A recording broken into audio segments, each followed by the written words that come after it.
accordée. Honorable Président, honorable député, chers collègues, je suis heureux aujourd'hui de m'adresser à notre ancien collègue devenu ministre des Transports. Avant d'entrer dans ce qui me préoccupe, je voudrais lui dire que je suis d'abord très content qu'il ait réparé une injustice. Laquelle, honorable président? La compagnie Transco a été créée avec des fonds de la République. Mais travailler uniquement pour Kinshasa. La compagnie Transco ne survit que grâce à la subvention de carburant fournie par le gouvernement congolais. Et donc moi qui suis de province, j'avais demandé à son prédécesseur, quelle injustice. Vous nous faites payer, nous, les villageois, la subvention de quinoa. Et je lui dis, honorable, on n'a pas le choix. Mais je suis content qu'il l'ait fait, même si ce n'est pas encore parfait. Et là, je rejoins mon collègue Ompeta. Et je dois lui dire que je suis content qu'il ait réparé cette injustice. Non, je n'ai pas fini, honorable. J'ai beaucoup de choses. Il a même 20 minutes. Honorable Président, et cela je m'adresse à vous, mes chers collègues. Suivez, s'il vous plaît. Vous, mes chers collègues, je crois que nous devons cesser de nous plaindre, de s'en prendre uniquement à nos ministres et à nos DG. Nous devons aussi nous assumer. Honorable, je dis ceci. Nous devons demander au gouvernement et de toute urgence l'évaluation de la loi relative au marché public. Cette loi, honorable président, a été adoptée dans des conditions où nous étions faibles. Et cette loi pénalise tous les Congolais, y compris moi-même. Nous devons le dire, président, vraiment, s'il y a quelque chose que vous pouvez faire, vous, en tant que président de notre commission, et les chers collègues qui ont la verbe oratoire en plénière, s'il vous plaît, dites à notre honorable président qu'il soit institué une évaluation de la loi relative au marché public. Parce que les principes qui sont là, honorable président, ce ne sont pas des principes permettant au développement de notre pays. En effet, si je prends un exemple, le Congo est un malade qui est en urgence. La Belgique est un malade, mais en ambulatoire. Et ceux qui sont médecins savent que lorsque vous arrivez en urgence, le protocole qui vous est appliqué n'est pas le même que quand celui-là arrive en ambulatoire. Or, les institutions de Bretton Woods qui ont créé le chaos dans le secteur minier ont imposé des articles dans cette loi relative au marché public qui font que les choses traînent. Vous avez lu cette question relative au permis de conduire. Moi, honorable président, si j'avais encore 18 ans, ou le même âge que ma collègue ici, je serais devenu terroriste contre ces institutions. En effet, honorable président, comment on peut refuser à notre Banque nationale, notre institut de monnaie, de frapper nos imprimés de valeurs?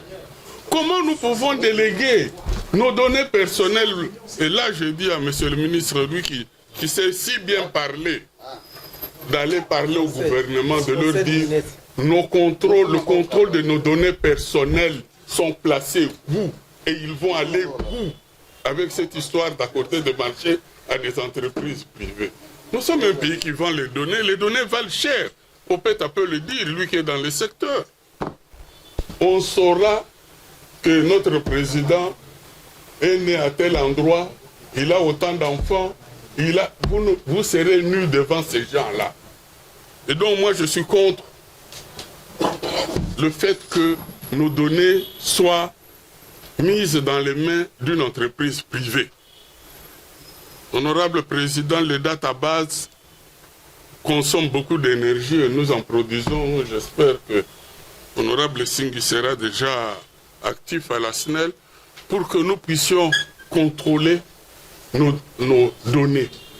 Même si la redondance peut être placée dans un autre pays, mais au moins la base doit être ici chez nous. Et alors là, je rejoins Monsieur le ministre.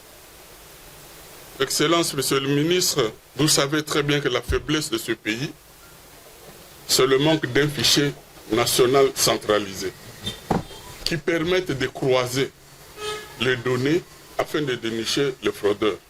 Et vous le savez aussi, puisque vous allez souvent à l'extérieur, que l'absence de ce fichier national empêche le développement de crédit à la consommation parce qu'on ne peut pas retrouver quelqu'un qui change d'identité comme il le veut.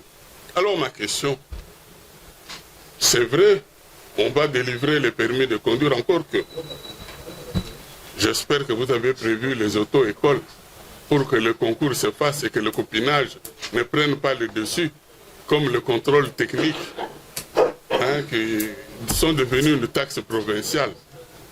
Et donc, j'espère que ces données qui vont être collectées vont être fusionnées avec les données dans la base du fichier national qui est lié à l'identification de la population. Parce que sans ça, les chauffeurs de taxi-bus peuvent changer de patron chaque jour. Ils ne peuvent pas être blacklistés.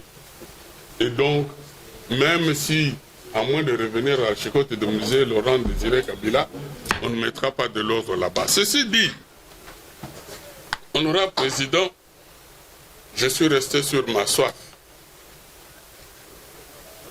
Le ministre est en charge du transport, voies de communication et des enclavements. Je me pose la question, notre ancien collègue, quand il quittera le gouvernement, quelle trace laissera-t-il? Qu'est-ce qui sera de lui? Quel est le résidu qui sera de lui?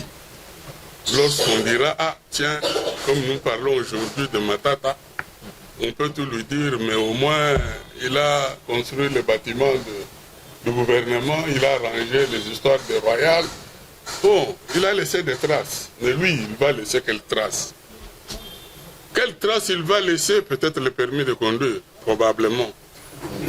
Mais, Excellence, Monsieur le ministre, notre pays ne pourra jamais se développer si votre ministère ne joue pas son rôle.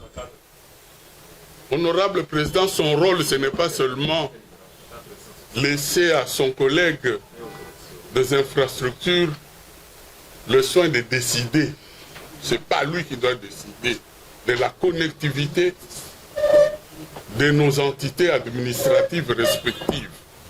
C'est lui qui doit présenter un plan de connectivité de toutes les entités administratives. Comment voulez-vous un pays séparé en plusieurs morceaux, un morceau de l'Est, un morceau de l'Ouest, un morceau du centre-Ouest, sans connectivité routière entre les deux?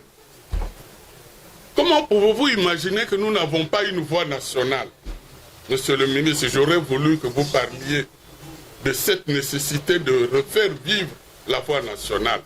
Parce qu'aucun pays ne peut s'appuyer uniquement sur les infrastructures des autres.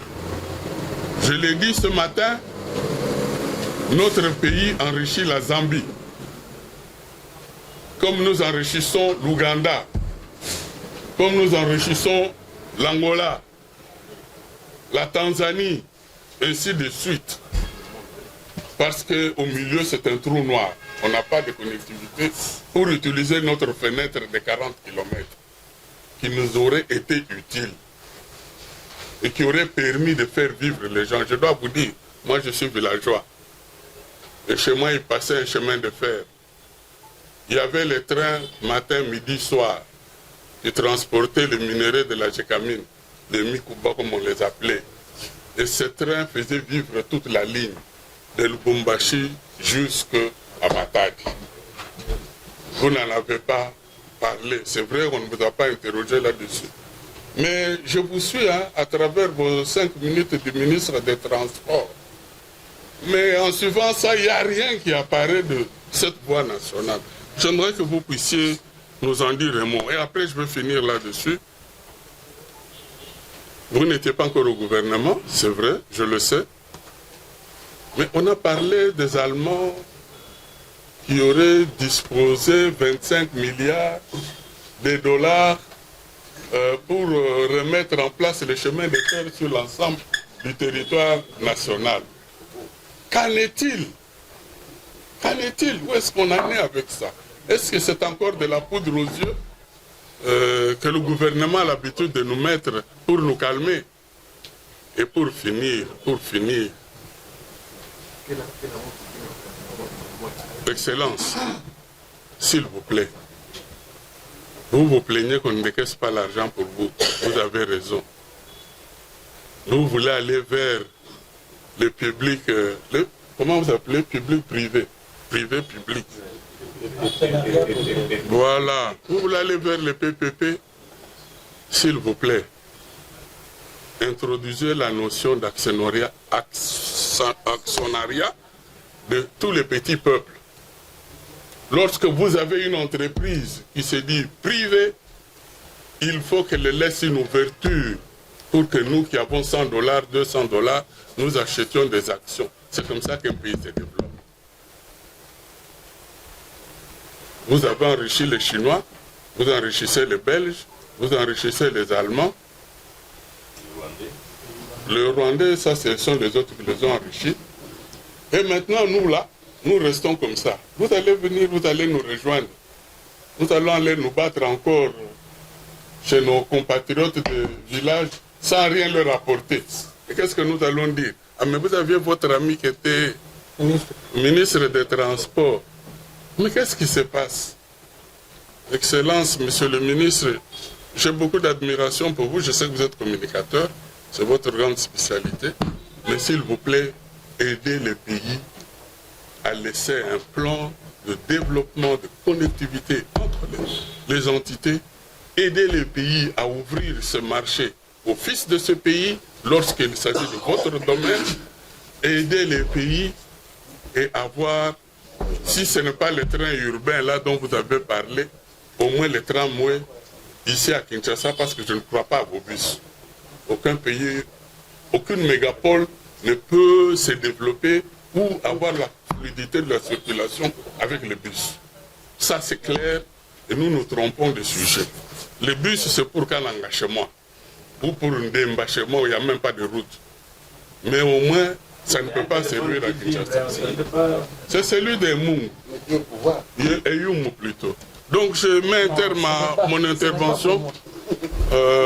Excellence, monsieur le ministre, mais je finis pour dire que vos entreprises sous votre tutelle sont ce qu'elles sont. Il faut les vendre Merci, collègue. pour nous laisser respirer.